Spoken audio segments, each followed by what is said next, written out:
The first time my boss kissed me, she was still married to the man whose signature was on my paycheck. I should start before that. I should start with the email. It arrived at 6:04 on a Monday, sent only to me, from an address I didn't recognize, but a writing style I'd have known anywhere. The clipped sentences, the M dashes she swore she'd quit using. We need to talk about what you saw.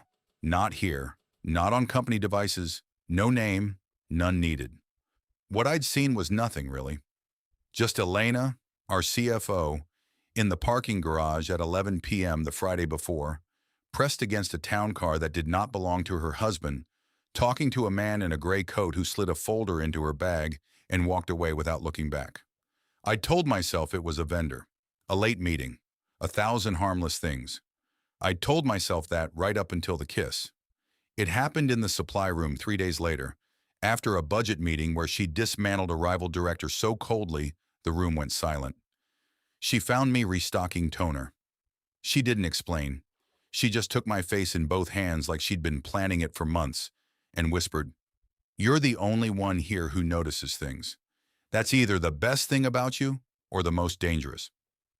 For 6 weeks it was the best thing.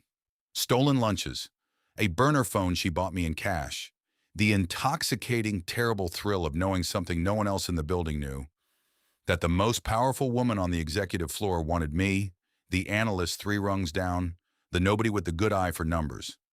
I thought I was the secret. I was the alibi. The gray coat man wasn't a vendor, he was federal. The folder in the parking garage wasn't a contract. It was the first installment of everything Elena had been quietly moving off the books for 2 years. And she needed someone close to her, someone visibly close, to explain away every late night and locked door if anyone ever asked. A romance is a wonderful thing to point to when the real story is fraud. I learned all this the morning her husband, the man on my paycheck, called me into his office, slid a single printed email across the desk and said, "She told us you've been helping her with the transfers. Is that true?" It was the 6:04 email. Forwarded. My address in the to line. Her name now suddenly, conveniently attached to mine. "We need to talk about what you saw. I thought it was an invitation.